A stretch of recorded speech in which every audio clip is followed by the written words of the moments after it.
ফেব্রুয়ারির শেষ রাতে মধ্যপ্রাচ্যের আকাশ ভেঙে পড়েছিল। আমেরিকা আর ইসরায়েলের যৌথ বিমান হামলায় ইরানের সর্বোচ্চ নেতা আলী খামেনিকে হত্যা করা হলো। পারমাণবিক স্থাপনায় পড়ল বাংকার বাস্টার বোমা। পেন্টাগন ঘোষণা দিল ইরানের ক্ষেপণাস্ত্র শিল্প মাটিতে মিশিয়ে দেয়া হবে। ট্রাম্প বললেন 2 থেকে 3 সপ্তাহের মধ্যে সব শেষ। কিন্তু 2 মাস পেরিয়ে গেছে, কিন্তু ইরান এখনো তাজা। হরমুজ প্রণালী প্রায় বন্ধ, বিশ্ব তেল বাজার টালমাটাল। এই যুদ্ধ যতটা সহজ মনে করেছিল ট্রাম্প নেতানিয়াহু, তার রীতিমতো মিথ্যা প্রমাণিত হয়েছে। এই পরিস্থিতিতেই রাশিয়ার ফেডারেশন কাউন্সিলের তথ্য নীতি কমিশনের চেয়ারম্যান অ্যালেক্সেই পুশকভ যেন বোমা ফাটালেন। পুশকভ বললেন ইরান এই যুদ্ধের জন্য অনেক আগে থেকেই প্রস্তুতি নিয়েছে। তাদের প্রায় সব ক্ষেপণাস্ত্র স্থাপনা মাটির নিচে সরিয়ে নেওয়া হয়েছে। সেখানে পৌঁছানো অত্যন্ত কঠিন, আর সেগুলো ছড়িয়ে দেওয়া হয়েছে পুরো দেশ জুড়ে। তার ভাষায় ইরানের হাতে সম্ভবত 10,000-এর বেশি ড্রোন রয়েছে। এটা কি শুধু রাশিয়ার প্রচারণা? আমেরিকার নিজের গোয়েন্দা সংস্থাই বলছে অন্য কথা। সিএনএন এর রিপোর্ট অনুযায়ী মার্কিন গোয়েন্দা মূল্যায়নে দেখা গেছে ইরানের অর্ধেক ড্রোন সক্ষমতা এখনো অক্ষুণ্ণ। 13,000-এরও বেশি লক্ষ্যবস্তুতে হামলার পরেও ইরান কি করেছে? মোবাইল লঞ্চার ব্যবহার করেছে, মেরেই সরে পড়েছে। ক্ষতিগ্রস্ত ঘাঁটি দ্রুত খুঁড়ে আবার ব্যবহার উপযোগী করেছে। ডিকয় মানে নকল লক্ষ্যবস্তু ব্যবহার করে আমেরিকাকে বিভ্রান্ত রেখেছে।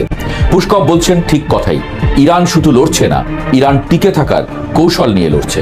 একটু ভাবুন, পৃথিবীর সমুদ্রপথের তেল বাণিজ্যের 25% এবং তরলীকৃত প্রাকৃতিক গ্যাসের 20% যায় হরমুজ প্রণালীর ভিতর দিয়ে।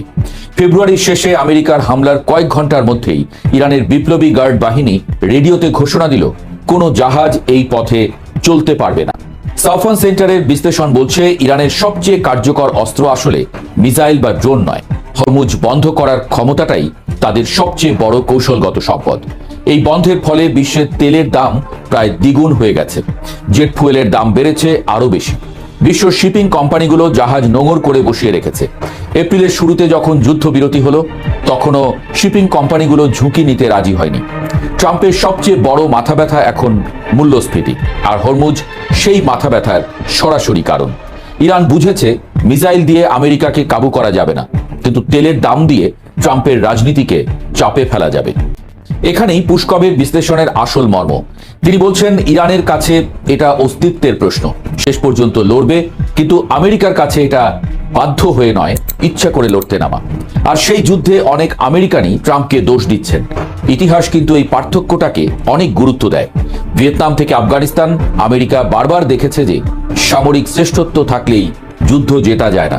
যখন প্রতিপক্ষ মরিয়া, ইরান সেই জায়গায় আছে।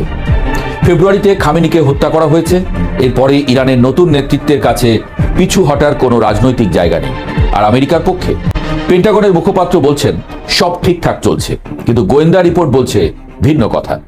সিএনএন এর রিপোর্টকে সরাসরি ভুল বলছে পেন্টাগন, কিন্তু তারপরেই প্রতিরক্ষা মন্ত্রী হেগসেথ স্বীকার করলেন যুদ্ধবিরতিতে ইরান তাদের বেঁচে থাকা সামরিক সরঞ্জাম নতুন জায়গায় সরিয়ে নিয়েছে।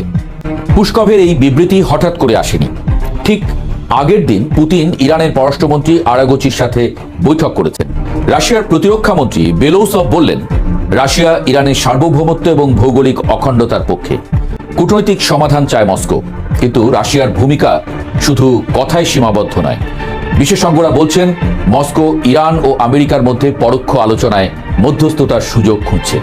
ইরানের সমৃদ্ধ ইউরেনিয়াম রাশিয়ায় স্থানান্তরের প্রস্তাবও টেবিলে আছে, যা পারমাণবিক আলোচনায় গতি আনতে পারে। ফলে পুশকভের এই বিবৃতি ইরানের সামরিক শক্তির প্রশংসা সহ একটি কৌশলগত বার্তাও। মস্কো বলছে ইরানকে ধ্বংস করা সম্ভব নয়, তাই আলোচনায় বসুন।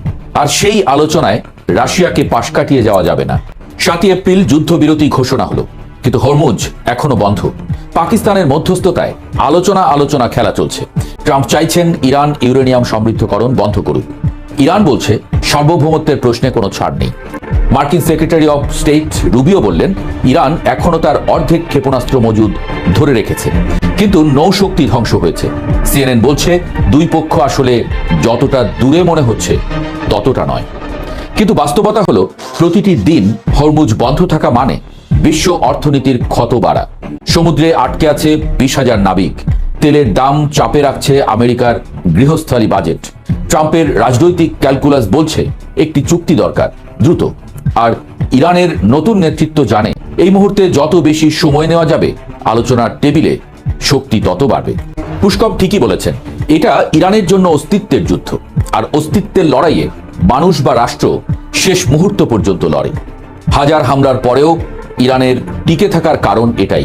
প্রশ্ন হলো, আমেরিকা আর কতদিনে এমন একটি যুদ্ধে এত বড় মূল্য দিতে রাজি থাকবে? যদিও বিশ্লেষকরা বলছেন, যুদ্ধবিরতির নাম করে ট্রাম্প ইতোমধ্যে পালিয়েই বেঁচেছেন।